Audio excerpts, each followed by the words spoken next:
Super excited to have everyone join us tonight. Thank you for participating. We're going to be going through an entire agenda here of a value-packed session, bringing you hopefully a lot of content that you have hopefully been receiving updates on through all the different mediums out there around through COVID and through the PPP process and EIDL loans and all of that. I feel like a lot of us are Zoomed and webinared out, but there continues to be new information thrown at us. And so what we've tried to do today is pack as much as that we can at a high level for the proposed 2021 tax changes, along with how those loans and everything is being handled. So I think it's safe. We've got a large number of folks that have joined us. Why don't we go ahead and get started? We'll introduce ourselves. I'm Chris Sands, and this is my business partner, Brent Saunier, the lead CPA and head of operations at Profi 2020 CPAs. If you don't know who we are a dental-focused accounting firm currently serving over 300 practices in 42 states. Both of us come from an extensive background working in accounting with dentistry, and Brent's very first client being a 9-location dental practice, and myself coming from the inside walls of working in dentistry. So we know what you guys go through and experience in the dental business, and we've created an accounting firm that's a managerial focused firm to speak dental language, not accounting language. So we'll do our best with that tonight. Tell you a little bit more about our firm. So as I mentioned, we serve a little over 300 practices in 42 states. We are focused on emerging groups or like-minded folks who have a desire to grow their practice into a business or into an enterprise. We tend to attract a lot of folks who have gotten to that level and have either large locations, large revenue locations, or multi-location practices. And we're bringing a lot of what's out there in the world of DSOs back to private practice owners. There's a great business model out there, and we provide monthly and quarterly managerial coaching calls to take the finances and translate them into practice management tips that you can go and implement.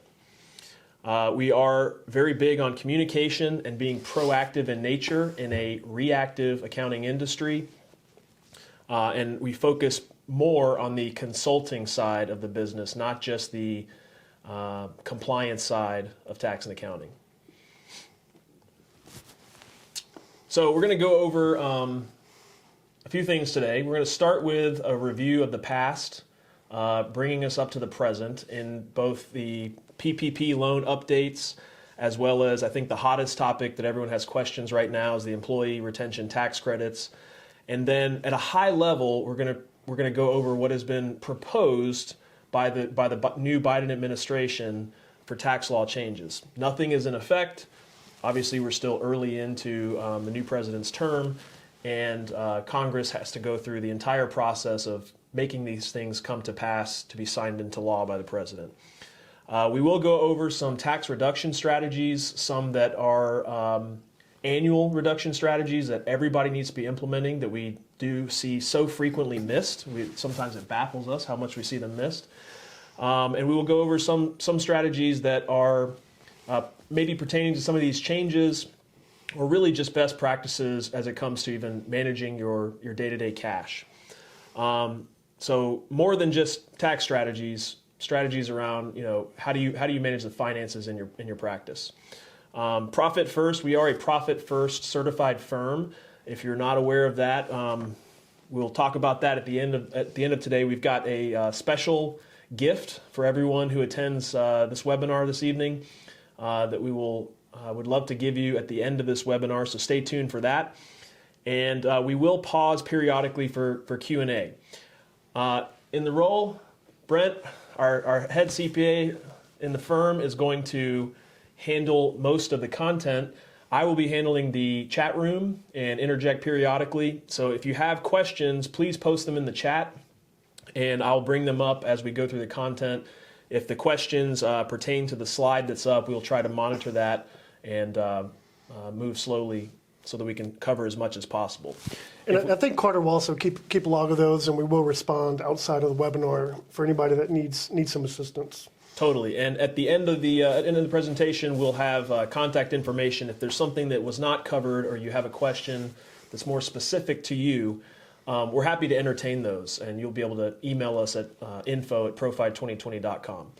But without further ado, let's dive into this so we can give these people as much value as possible here in their late evening. So Thanks again, everyone, for joining us. And Brent, kick us off. Thanks, Chris. So, Chris and I were joking a couple of months ago, saying I hope I never hear the initials PPP or Paycheck Protection Program again after 2020, but here we are again with PPP2.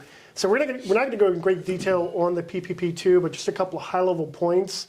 The purpose of this information is to make sure that you're aware of things going on so that you can either talk to your advisors to get more detailed information, or if you need assistance, we're happy to help as well.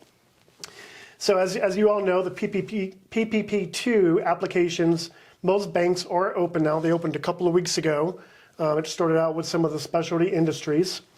But looking at the PPP2, it's a little bit different from PPP1. And the main difference is that they have created what they call a necessity test. So essentially for dentistry, if your collections reduced greater than 25% for any calendar quarter in 2020 as compared to the same calendar quarter of 2019, you are eligible to apply for the PPP2.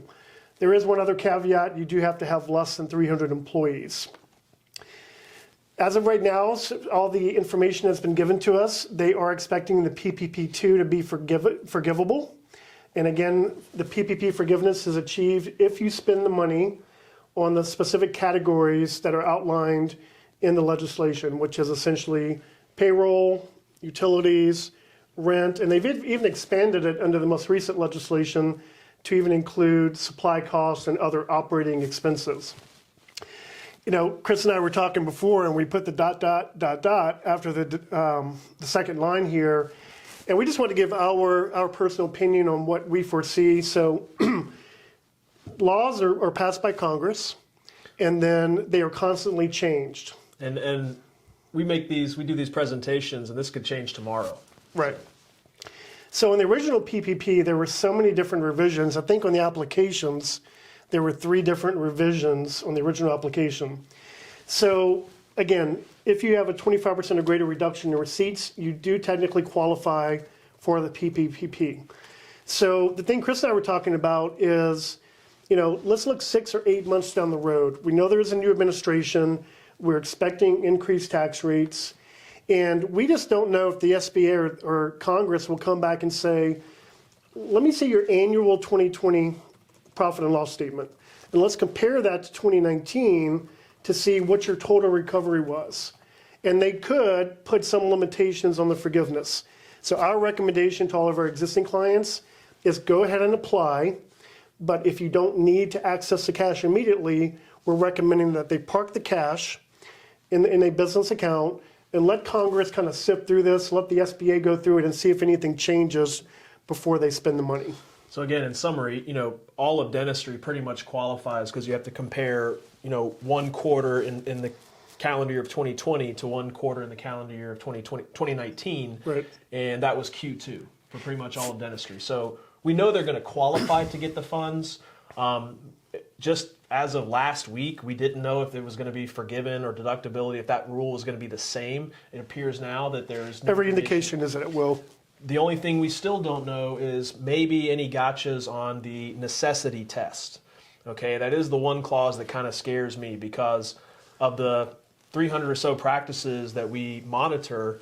I would say the majority of them rebounded quite well. I mean, some outliers that were still down maybe 30%, but most of them we saw only down like 15%, even to the other side of even practices that thrived and grew and were up 5 or 10% for the year.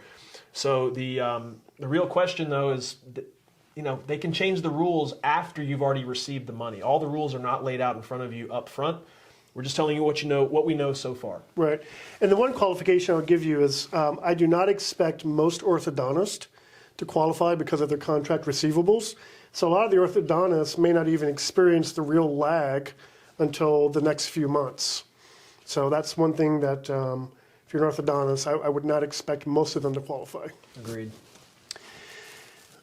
So one thing we're going to talk about in a minute is probably the hottest topic. I can't even tell you how many phone calls and texts I get a day about the employee retention tax credit. So I want to put a couple of things out here. If you have not applied for PPP forgiveness, and maybe you've been hounding your bank to submit the application, I would say put the brakes on.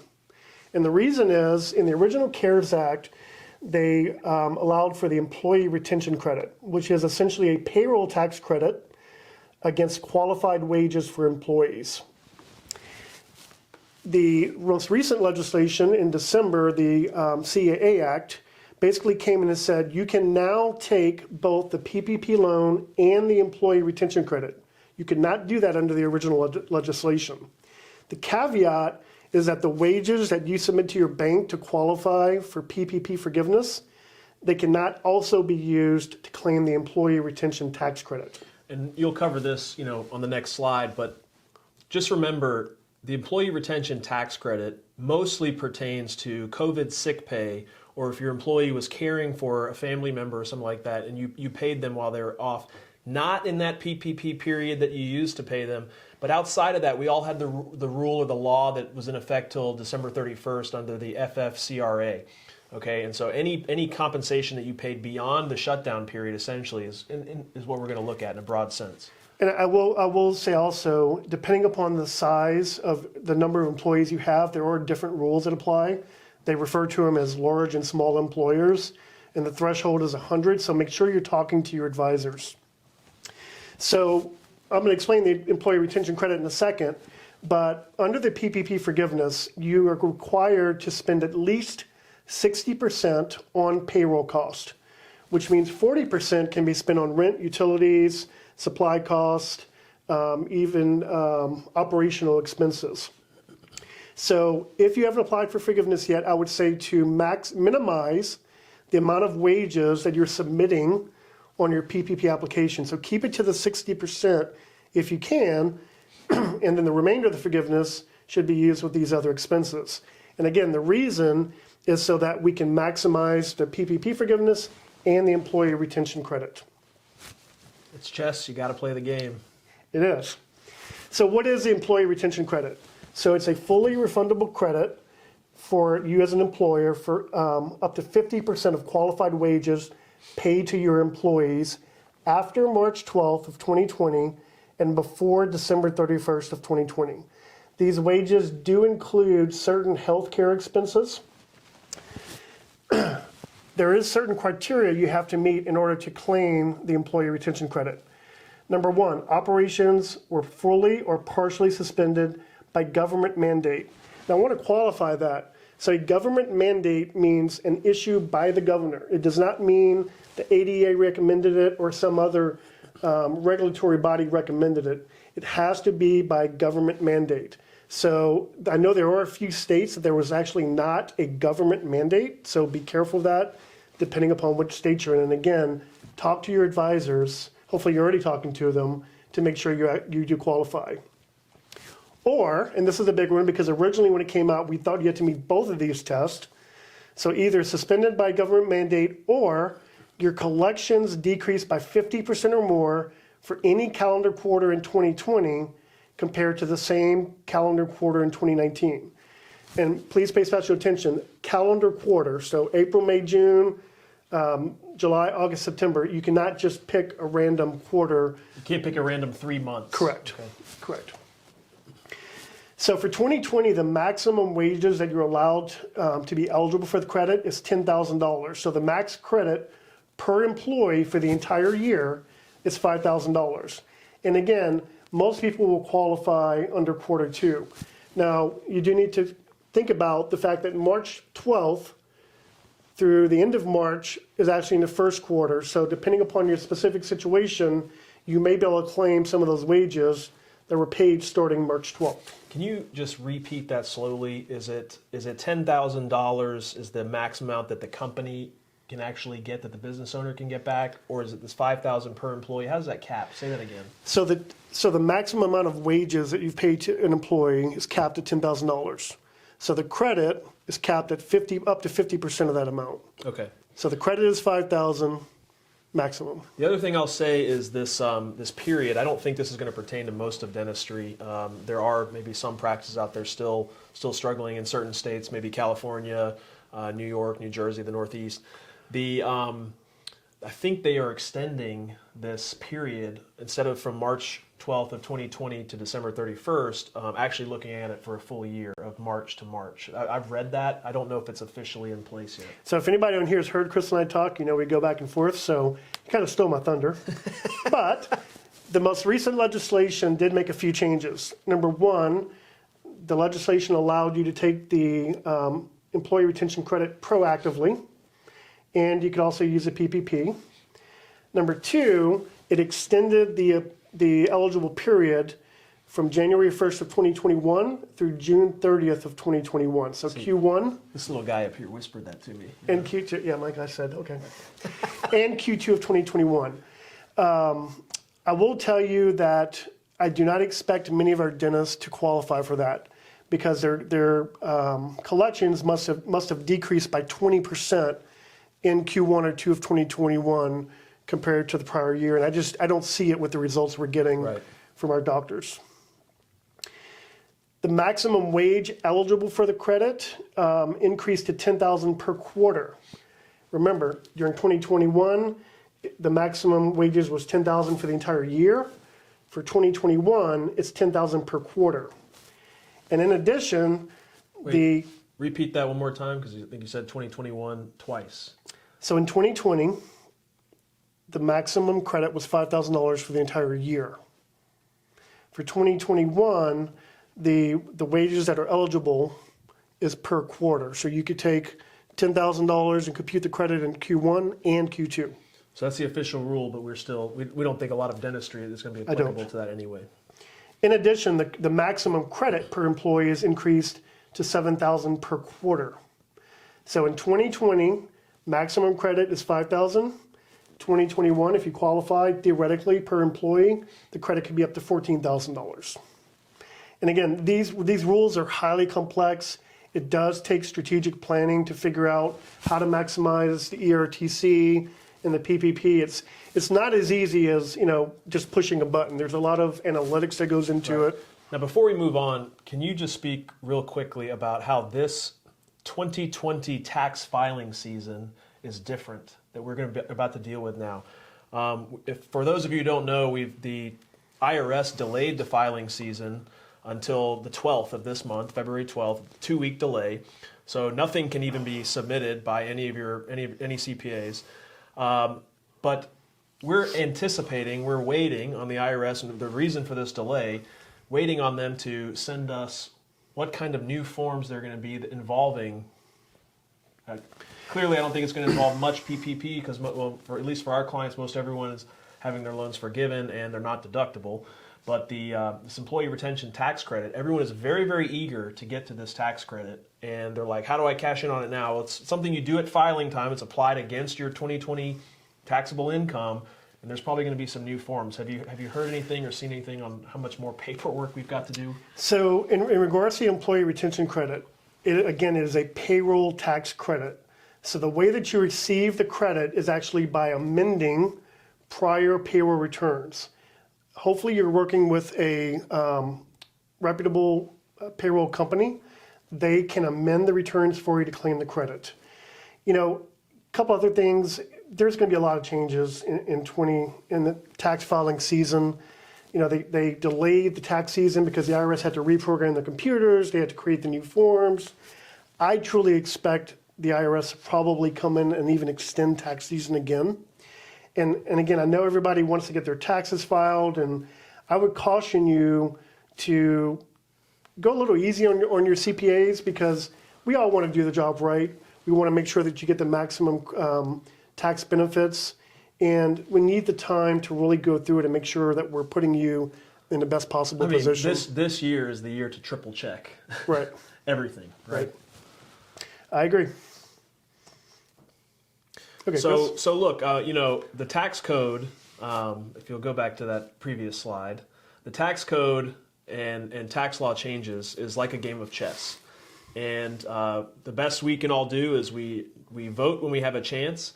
And as new members of Congress come into play, they will play chess differently. And as they change those laws and the game of chess changes, we adjust. Okay, so all these changes happen. That it's really, you should take that on every year. This is not political. This is not whether what's going to happen with these changes. As they occur, we must adjust and we must use the code as a tool. Okay, and the code is written for business owners. So we will utilize everything in our capacity, all of our capabilities, to maximize the legal use of that tax code for your business. So, Chris, before you jump into some of the changes that Biden has proposed, I just want to tell everyone everything we're about to talk about is, as far as the proposed policy, is subject to change. So you need to remember these are politicians that are campaigning. They're talking about what they want to do. And we all know when it comes time to actually do it, things change. But we felt it was important to at least get the information out of what they're thinking about, so you can start, talking to your advisors and at least planning for it the best you can. That's the name of the game. So there's 6 major impactful changes happening. We're going to list these out real quick, but we're going to go through each of them one by one. For purposes of our slides, we're not going to go into much detail on educating directly on what the different tax brackets are. And again, when they make those changes, each bracket could change. All we know is what's proposed is the top marginal tax rate, which a lot of doctors experience is scheduled or proposed to change from 37% back to 39.6%. And so a lot of these are going to be a return to the era when now President Biden was vice president. There's a proposed increase tax rate on capital gains. A lot of times in passing, we'll talk about capital gains being this flat 20%. There's actually 3 brackets in capital gains. We'll show some of those. But the big change is for a capital gains to actually match ordinary income tax rate. So quite an increase, almost a double there. Increased payroll taxes. I think this is the sneaky one. I mean, this is going to creep up on everyone. It's going to affect employers both on what they are paying for the employee's half, as well as you as the employer. You're both the employee and the employer, and you pay self-employment tax. On any wages over $400,000, that can be pretty significant. So there is strategy around that. It depends on what kind of tax entity your business is, but that is certainly something you need to be talking about. It's one I think that people will focus more on ordinary income taxes and maybe the capital gains, and they're going to forget to focus on those payroll taxes. There's a strategy around that as well. And then here's the scariest one. This has always been talked about, that the rules are out there, but they're subject to change. And nothing is safe or sacred. In this country's history, we've seen things change on other retirement plans like defined benefit plans. Well, the one that's on the table now is the 401k, the sacred 401k that came in a later evolution after defined benefit plans. And it's the most heavily utilized tax reduction strategy for the everyday American. It potentially could be replaced, instead of getting a deduction, capping it, with a tax credit equal to 26% of the deferral amount you put away. So instead of getting that full almost 40% tax deduction on the $19,500 or $20,000 that you're able to put away in this calendar year, you might actually get limited on that. So that's another double whammy. Repeal of the QBI deduction.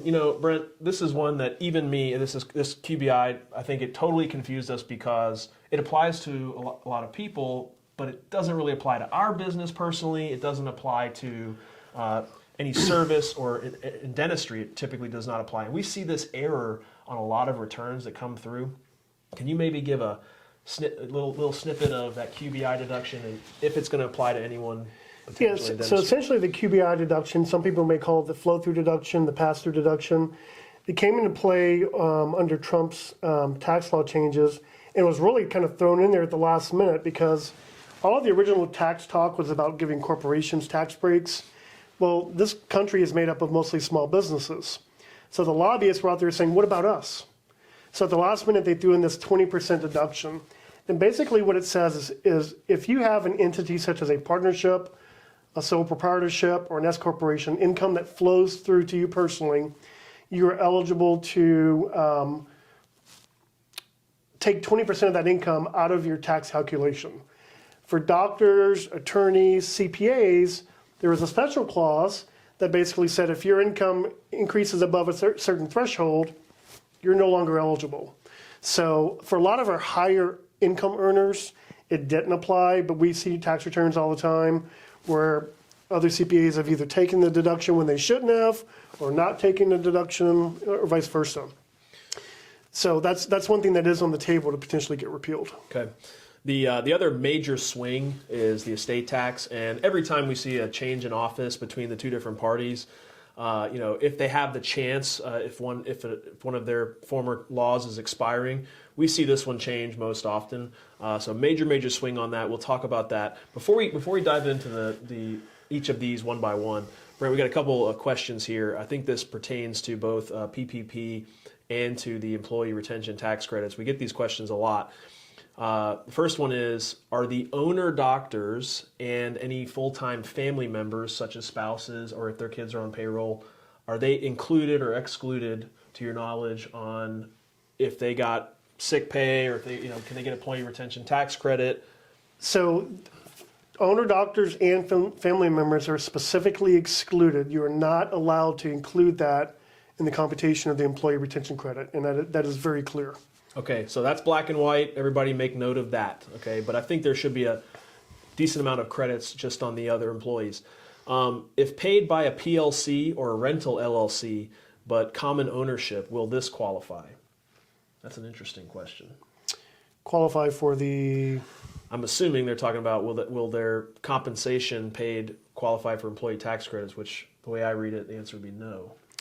I've not looked into that specifically. We could follow up with whoever asked that question afterwards. Yeah, if we don't cover that, we don't give you a satisfactory answer, or maybe we're not clear on your question, please email that question in more detail about your personal situation. info@profi2020.com, profi2020.com.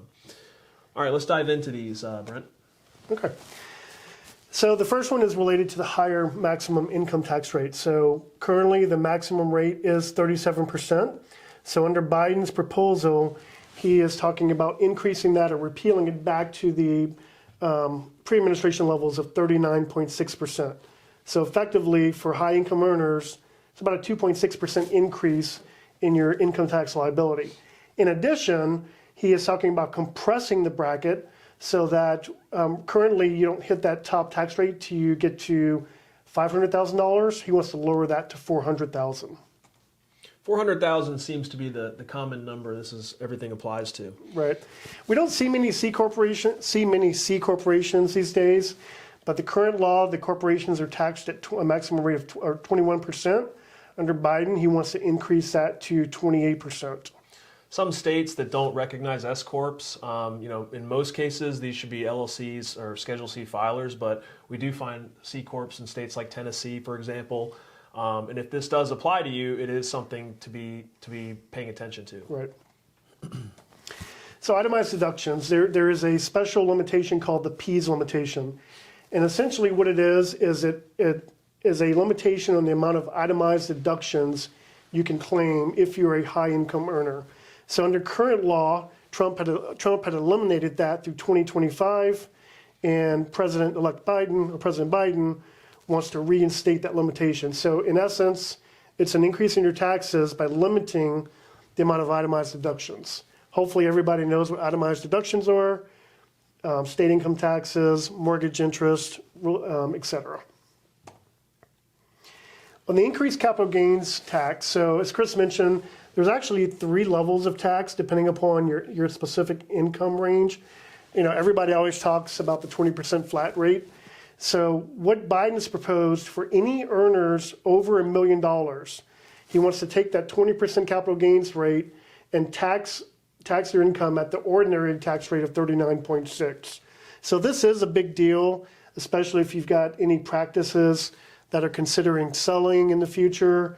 There is a lot of strategy and planning that needs to go into that. I mean, any practices, any business owners, any individuals, anyone that has a total taxable income over 400,000, now all of their capital gains is all, just forget the capital gains rate. It's all at ordinary income. Right. Proposed, we should Proposed. say, right? So on the estate tax, so currently you're allowed to exclude up to $11,580,000 from estate tax. Anything over the exclusion is taxed at 40%, and there's also what's called a step up in basis. Essentially all that means is if someone passes away and then you inherit that property, you get to take a basis in it of the value at the date of death or shortly thereafter. Under Biden, he wants to go back to 2009 levels, which is 3.5 million, and anything over the exclusion rate would be taxed at 55%. So I will tell you, my wife and I personally just met with our state attorney a couple of months ago. We're in the process of looking at all of our things. If you haven't done some kind of planning, hopefully everybody has wills, I would say you definitely want to make that a priority on your list. If this goes through, and assumingly it will, estate taxes are something that do constantly get changed. This is the time to start meeting with an estate planning attorney to discuss trusts and how to, probably specifically irrevocable trusts, how to get them out of your estate. When you talk about your estate size, number one, if you're married and one of you passes away, it automatically goes to your spouse. But you get this deduction, you can apply and get some of this out of your estate per person.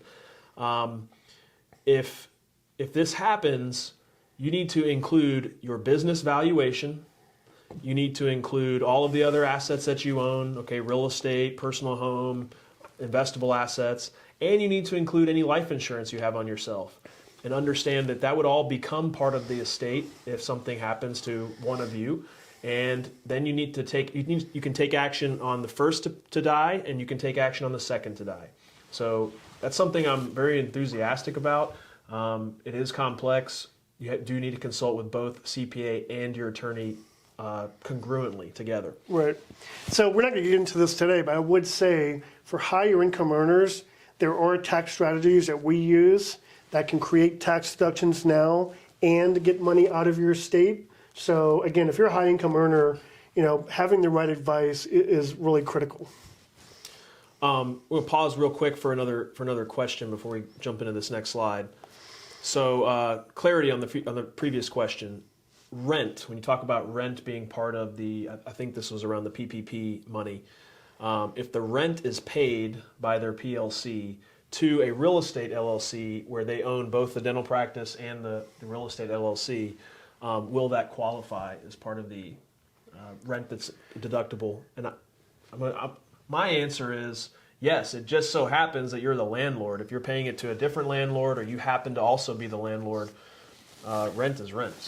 So it's a little bit of a complicated question because when we originally went through the PPP rounds, there was a lot of talk.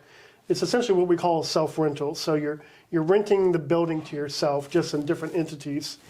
And if you had an SBA loan where the SBA came in and picked up and made your payments for 6 months, a lot of banks were confused in talking about whether or not they would exclude that rent from the forgivable amount. Every indication I've gotten from bankers is that they did end up including it. So to my knowledge, it would be included. Cool. Moving on. Okay. Increased Social Security taxes. So right now, as an employer, when you pay your employees, the employee pays half of the FICA and Medicare, and you pay half, or the payroll taxes. And that is capped up to about $137,000. Under Biden's rule, once you hit the $400,000, they're going to re-implement the 12.4% Social Security tax. So there's going to be this black hole where you're not paying, but then it will kick in above $400,000. And for those of you that are S corporations, hopefully no one on here is paying themselves a wage of over $400,000, but there is planning available with the S corporations to get around this. And if you're not an S corporation and you're in a state that allows it, and you have tax basis, important topic, then you need to be talking with your accounting professional about making that S election. It's not automatic. There are rules around doing it. Let me say this. I mean, basically, look, our unemployment systems and at state level, they're basically bankrupted. Okay, that's what happened. That's why we passed the CARES Act. And additionally, you know, Social Security has already always been bankrupted. It basically takes 4 working people to pay for 1 retiree. It's the most legalized Ponzi scheme we have, but we hope it sticks around, and we need to support our retirees. So this is going to happen. I mean, this, to me, of course, it has to be passed, but this is where they start finding unique, tricky ways to get the money. You know, when all this PPP came out, we're always saying there's no such thing as free money. They're going to get their money back one way or another. It may take a little time, but unfortunately, they're going to get it back. You know, the IRS is understaffed. We've talked about that a lot, but they've already announced they anticipate, they desire, in other words, to have 50% more audits in the year of 2021 compared to 2020. So Right. The audits have been down for a long time as they're understaffed, but part of going into debt as a country and having these problems is you create more government jobs, and I anticipate the IRS staffing up here in the next few years. I think they will. So let's talk about some ways to reduce your taxable income. And these are things that you should really be doing every year, but we want to remind you of these. They become even more important now that the tax rates are potentially going to go up. Look, with this new potential change in the capital gains rate, tax loss harvesting, if you don't know that term, write that down. If you have investments, primarily investments that are outside of a qualified or a pre-tax retirement account, if you have investments in a brokerage account, okay, an after-tax account, and you're trading those things, you're trading those positions, it's going to be important if you want to avoid this new high level of capital gains rate that you tax loss harvest. And that simply means finding positions that you're losing in, okay, that you have losses, and positions that you have gains, and selling them equally to cancel each other out, okay, so that there is no gain. Every single year, all the time, you should be talking to your investment advisor about that. And I'm guessing most of the dentists on here, if they own stock, it's probably Tesla. every dentist seems to love Tesla stock. And we all kind of been following the news with the GameStop, so we'll see what happens And you with know, that. one of the fears or concerns there is that as people try to play the game of avoiding, so I know you play the game of avoiding this new taxation on capital gains. That means you're like, well, I don't want to sell it because I don't want to pay the tax, and then you hold on to it for too long, and then it drops, and this creates a lot of emotional distress, like just emotional turbulence amongst both your investments and your taxes.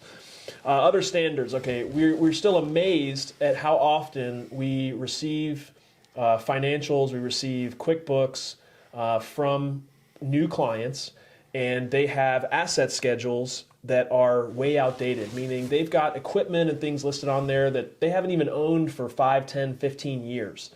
Well, one thing to avoid is there's what's called a personal property tax every year. It's a business tax, but it's confusing because it's called personal property tax, and it's on your equipment. And we find doctors that are paying that personal property tax annually on equipment they haven't owned forever. Additionally, if that new equipment that you purchase, if you're not notifying your CPA and letting them know that, hey, I did purchase this equipment, can I take depreciation on that equipment? Well, if it's not listed on the asset schedule, it's not going on the depreciation schedule. Baffling how often that happens, but that's every single year. Make sure you double check that. So far, the record for me, I actually saw it about a month ago, was a piece of equipment that was 27 years old. That's a long time for a dental chair. Yeah. Okay, another standard one, and we're going to talk about a couple things here as we try to play this game of, staying under the magic $400,000 number. There are certain things you can do to shift income, and within your own, if you're married, filing jointly, and you have kids that are dependents, they can be even adults that are going through college. You do have the ability to shift some of your income to them. And the great part is that there is a standard deduction, and every year it changes. The 2021 standard deduction is $12,550. You can pay each of your kids up to $12,550 a year. do need to put them on payroll. We will have some of that. That's another way to avoid some of that higher end payroll tax. But they will pay payroll tax for Social Security and Medicare, but they will not pay income tax. Okay, it'll be income tax free. It's a great way to save for your kids' college tax free and pay for college tax free.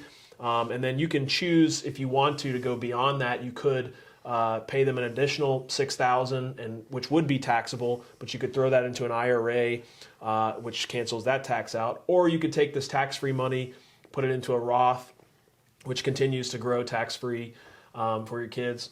Or you could just hold on to it for liquidity and have it not have any strings attached when it comes to paying for college. I would not suggest you necessarily funnel it into a 529 that kind of undoes what the tax-free nature in a way, because if they don't use it for education and you take the money back out, it is taxable. And again, they could change those rules in the future too on 529. So yeah, as you mentioned, they will pay the FICA and Medicare tax on it, but depending upon the type of entities you have and whether or not there are any other owners, there is a way you can pay them and not even have to pay the FICA and Medicare tax. So again, that's a higher level strategy. This is black and white in the tax code. It's not a gray area, but we will say that last bullet point there, it is important to always create documentation to kind of CYA, and that's treat them just like any other employee. They should have an employee file, they should have a job description, and you need to, based on their age, which by the way, child labor laws don't apply to the children that are working for a company owned by their parents. I get that question a lot.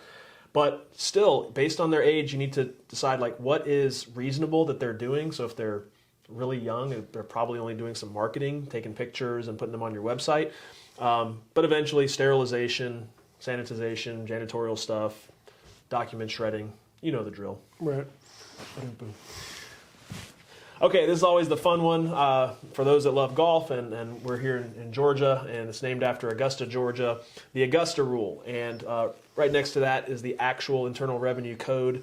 So people still don't believe me, and I tell them, Google Augusta Rule Dental Economics Magazine. You'll find plenty of articles. This doesn't just apply to dentistry. It doesn't just apply to business owners. This applies to everyone. You can receive rental income on your personal residence. Let's just say you put your home up for rent on Airbnb, okay? You can receive up to 14 days of rental income. We try to advise, cap that at around $1,000 a day. If you wanted to have some backup information, you go to your local hotels or high-end places that would rent you like a room that you would meet with all your team in. Find out what the daily rate is, but up as high as $1,000 a day, so $14,000 a year. Well, normally, if that was a wage to you, we would reshift that to rental expense. Or if it was even a distribution that you took, we would, instead of it being a distribution, we would shift that to an expense of the business, bringing the taxable profit down. And it's a double dip for business owners because you get the business deduction of the $14,000 in my example. The deduction in the business, which flows down directly to you, and you get to receive the full $14,000 tax-free. So if you use the $14,000 number, that's about a $5,000 to $5,500 tax savings. $5,000 to $5,500 tax savings. Make sure you keep some minutes. Okay, again, documentation, CYA. Keep some minutes on what was being done. You can find templates online. Who was there? We talked about the budget, marketing, hiring, strategy, etc. Right. And I will say, the meetings have to be legitimate. So, if you're not going to hold a meeting, I would not push the limit because you could be audited on it. And the reason we have the meeting notes is so if you are audited, you can provide them proof very quickly of the meeting that occurred and what you discussed.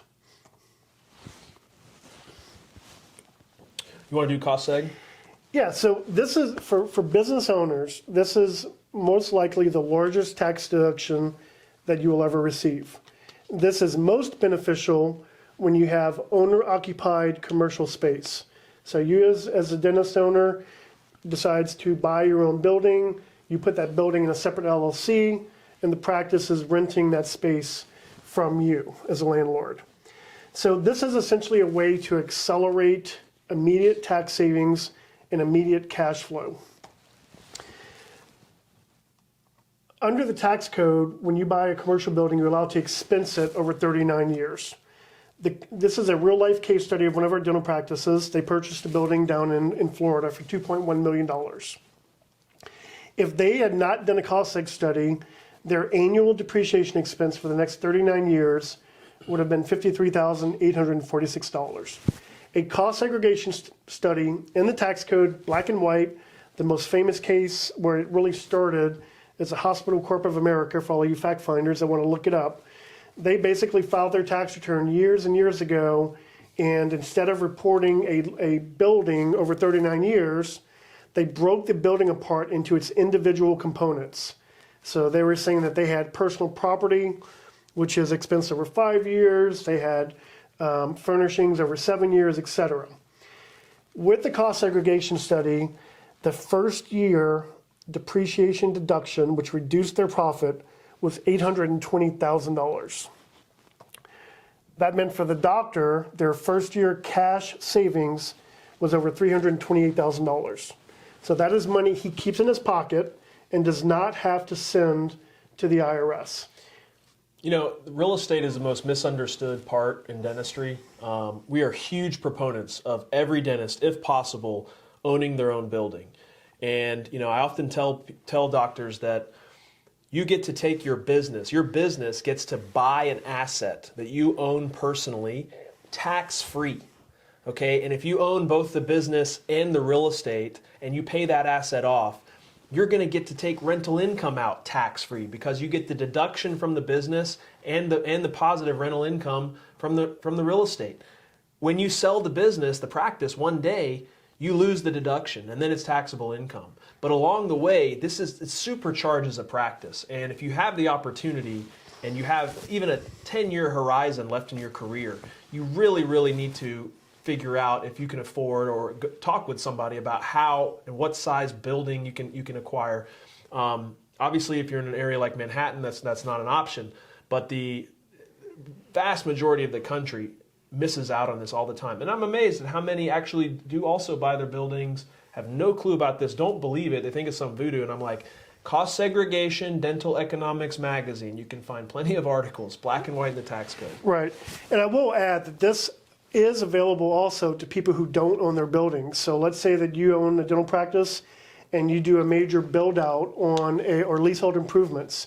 You can do a cost segregation study on the leasehold improvements. Now, I will say I was reading some more information today about Biden. So there is some talk that down the road, he wants to get rid of what's called the bonus depreciation.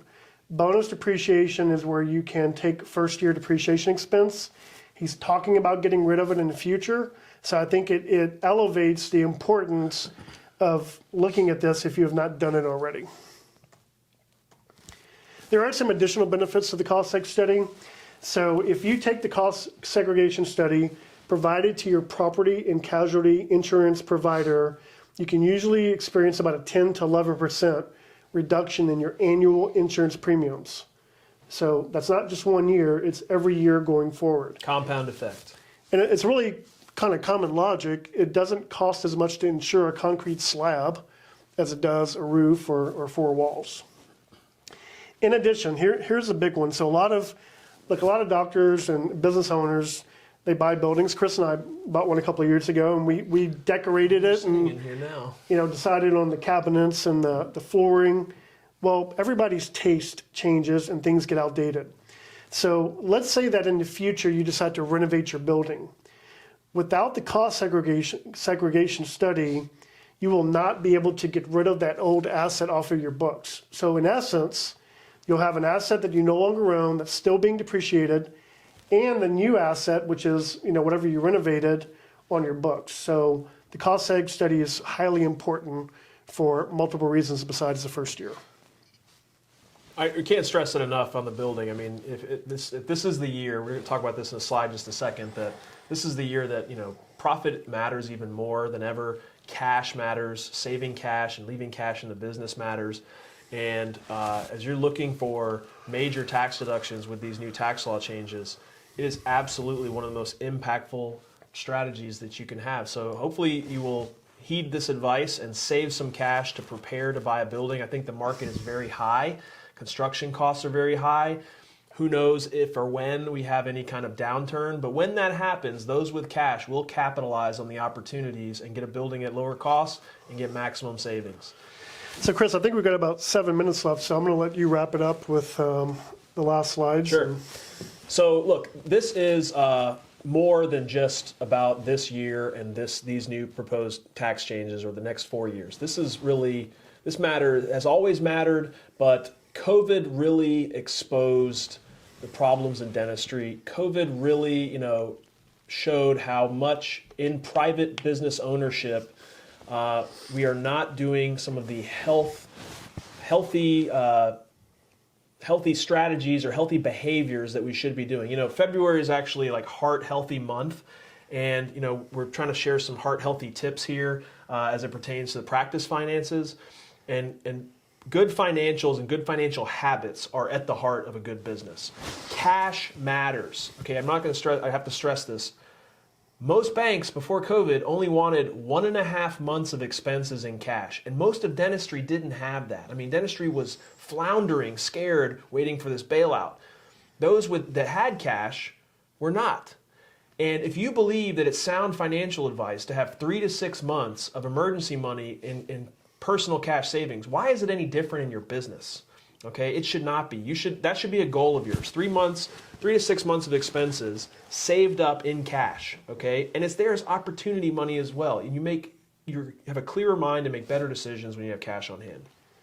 The other thing I'll point out, this book that's on the screen, Profit First. If you have not read that book, we've got a little special offering for you here in just a second, and we would be happy to send you that copy of that book. But you need to read that book. Dentistry desperately needs that book because most of dentistry is following the typical revenue minus expenses equals profit, and that is actually backwards. Okay, profit is a choice. You get to make a choice of how profitable you want to be, and it starts with saving first, profit first. Okay, revenue minus your chosen profit equals the expenses you have left to be able to spend.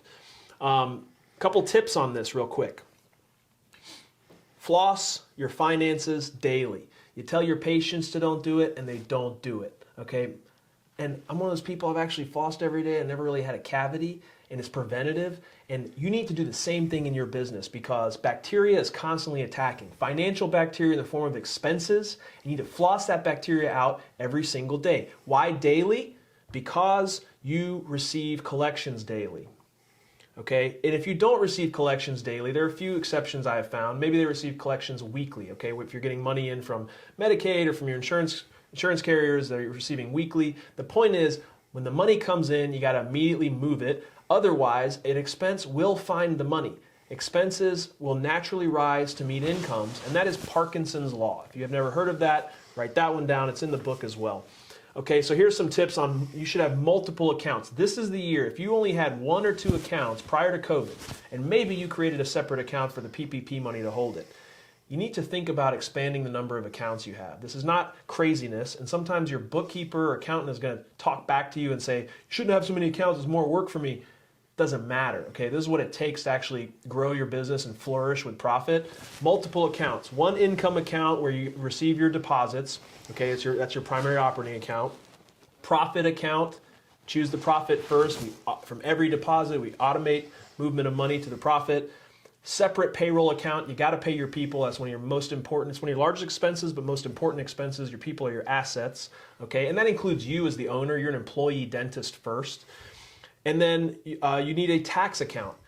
Heck, these tax law changes, everything's going in the wrong direction. It's even more vital, okay? Instead of just understanding or learning how you can reduce taxes, it's about over-preparing to make sure that you have the tax money. Because you do not want our friends at the IRS breathing down your back, okay? And then after all of that, do you notice that after all of those, operating expenses come next, okay? If you'll hit the next bullet point, if you want to expand beyond the operating expense account, you can actually make each one of these an account: marketing, labs and supplies, rent. It can kind of get crazy if you get too many accounts, but this is paramount, okay? I can tell you a significant difference in our clients, especially for our CPAs who catch all the heat, right, when tax season. I can tell you a significant difference between the ones who are prepared for taxes every year and the ones who aren't. And it's because they have separate accounts for these things, right? And they've over-prepared. Write down 40% rule. 40% of everything you take home, you set aside for taxes. If you're doing it through payroll, that's done for you. But if you're taking a distribution, you better not be taking home 100% of that distribution. You better filter out 40% to the tax account and only take home 60%. Word to the wise. Can you see I'm passionate about that? So one thing I will say, Chris, so on the revenue minus profits equals expenses, here's the best analogy I can give you. So most commonly when a business incurs a cash crunch, what is the first bill that they usually don't pay? It's the owner's compensation. They're like, well, I can't afford to pay myself. I will be sitting down with a husband and wife. Okay, let's just say the husband is the doctor and the wife is the spouse. And the wife will say, he didn't take a check last month. And I look over at the doctor and I go, did you quit? Because you should have quit, right? If you're working for somebody else and didn't get a check, you would have quit. And if you skip a check, okay, because you just can't afford it, you've got a problem. What you're doing is, as an owner, you're actually giving the business a crutch, okay, and saying, oh, I can skip a check. No, the dentist has got to be paid for the work. The business has to be charged for the dentist that did the work first. And dentists take home a payroll check. Owners take home profit. But you got to have profit to be able to take it home. You're not entitled to it. I think you're a little bit passionate I'm about a little it. heated now. Okay, look, the quality of your accounting systems, I'll leave the judgment up to you, but this is what we see. This first one here on the left comes in, and it's alphabetical order. It's the most common thing we see. It's lazy, okay? You need to learn the metrics of your business, and you need to get them organized in a chart of accounts that are meaningful, and you need to have a conversation with someone who knows dentistry, not just the dental averages that are out there, but they know the actual inner workings of a dental practice and can tell you what these actually mean and how to use them. How do you take the numbers and translate them into practice management activities that you go and make changes in the business to affect the outcome of more profit, more money in your pocket, a better looking business on paper, higher practice valuation, which is probably the largest part of your net worth, okay? So side by side, this is just an example. If you hit the last one, this is an example of, what we normally see coming in on the left, and then our reporting sampled at standard every single month. So it doesn't have to be through us, but we advise you to get that part straight. Accounting doesn't matter until it matters. And guess what? It mattered in 2020 when crisis hit. Okay, when the stuff hits the fan, that's when it matters. Okay, it's a mess out there in dentistry, and I want to save all of you. All right, this is our process, how we work. We give a free consultation to everyone anytime that you want it. Okay, just like you would give a free exam to a patient. And let me say something. I just said earlier, there's an anticipated 50% increase in audits, okay? And it's more than just having good accounting, it's good behavior in the business. And I'm just gonna pick on one thing, it's just a bone I have to pick with all dental practice owners. What does a car have to do with dentistry? Awkward, silent, pregnant pause, okay? And that's what the IRS auditor did in 3 audits of ours, okay? Where we cautioned, hey, don't put the car in the business. Just because general advice is run everything you can through the business, the auditor said, what does a car have to do with dentistry? And pulled the Tesla right out, okay? And any other family car. And that was in a one location dental practice deducting 100%, which is not possible. And that's not even my point. My point is that's not a big deal financially. What's a big deal is it opened the door and they go, huh, you did that. Let's stick around and see what else you're going to do. And you sit there for a 3 to 4 month audit, okay? So it's more than just accounting advice or tax and accounting advice. It's actually more practical business advice, and you're not getting the biggest bang for your buck on the car. So many people putting the car through the business, not taking the strategies of Augusta rule, not taking the strategies of kids on payroll, not taking the strategy of cost segregation. That's pee-wee amateur advice, okay? Anyhow. So we have a few company guarantees. We offer, our financials are delivered every single month, guaranteed by the 15th of the month, or they're free. That was always a frustration of mine working in dental practice when I had delayed financials. They are bank ready at all times. We have turnkey KPI reporting comes standard every single month. And the difference maker is this. You have someone to talk to on regularly scheduled coaching calls, financial reporting coaching calls, to give I've trained them to know enough in practice management to be very dangerous. We don't do that stuff, but we can give you see the symptoms and give you the action items to go investigate to make serious changes. Everything we do is proactively scheduled in this reactive industry. And this really, I'm going to harp around this 40% tax savings. That's a cash management strategy of putting the 40% aside for taxes. If you go to the next slide.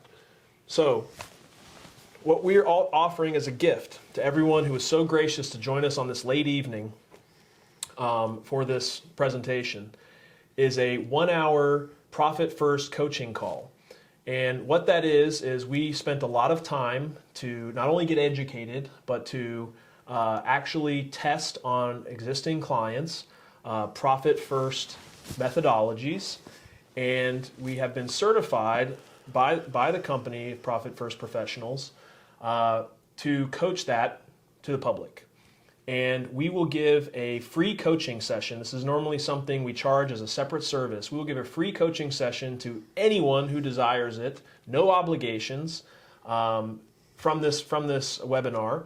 It does require that you send us your last 3 years of tax returns and a full year, let's say 2020 financials, and whenever you do it, a year-to-date financial this year. And we go through and we'll help you design how to set this money aside on a daily basis and become more profitable. Okay, it enhances everything.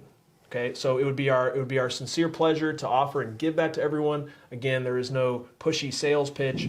By going through that process, you're going to know exactly how we work. That's for sure, and we hope to earn your business from showing you that value.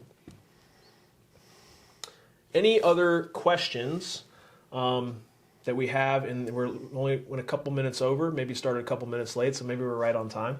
Any other questions from the group? If you want to pull through the chat for any questions, we'll kind of hang around as long as everybody likes. We have one doctor, Dr. Milky. Appreciate your question. She asked, would we recommend any estate planning attorneys? We get the question around recommending attorneys all the time, and unfortunately, every state has state-specific rules, and every attorney is part of a state bar. And the national firms, they have attorneys that they either outsource to in those states, or they have firms located in multiple states. Unfortunately, that's one of those things I would say you got to go state specific. And if we don't have that answer for you, you should actually ask your state dental association. They do have a recommended list of attorneys. Almost every state dental association has that. Carter, do we have any other questions that you see to pass to us? No? So hopefully we did a good job. I hope so. And hopefully you found some value in this. It's hard to pack a lot in to a 1 hour time frame, especially when it comes to the details of tax. That's why we do we do not charge our clients when they have questions that they email or call us. We give them attention on all those questions, included as like a membership in our business. But you can see the part that we get passionate about, the tax and accounting, is just one foot in the door to basically the business platform that all of dentistry needs to be subscribing to. And that's our intention in our firm, is to really provide a platform that you see successful businesses, DSOs implementing that private practices are just not, because there's sometimes a lack of discipline or a lack of knowledge or time even to get away and learn what those are. So that's why I got so passionate on the cash management piece. Audience question, can we get a recording of this webinar? You got it, absolutely. So we've recorded the webinar, and we will send out copies of that. We're givers. There's nothing here that's like anything we're trying to hide on the PowerPoint. And if there, what would be helpful to us, we're happy to give you the recorded webinar. What we would like is topics from you that you wish you were getting, that you're not getting somewhere else. And if we can provide them, we're going to do that. So any other questions? Carter, team, back there, any other questions that you see coming through? Anything, Brent, you want to add? No, we sincerely appreciate your time. I know for those of you on the East Coast, it's getting late, and you probably want to get back to your families. And if you have any follow-up questions, again, email them to info@profi2020.com, and we're more than happy to provide any information we can. And check out our brand new website, just launched yesterday. Okay, a lot of cool videos on there. We intend to load it up with content. And anything you don't find on there, you need to go back and check out the historical posts we have on our social media. You can catch us at Profi2020 at Profi2020 on Facebook, Instagram, LinkedIn. Give us a follow and tell us more about what you're hearing or looking for out there, and we hope to flood the market with additional content and tips. So thanks everyone for all the time. Hope you have a great evening. It's a great start to the month of February. Make it an awesome 2021. Don't look back. Okay? Thanks. Thanks, everyone.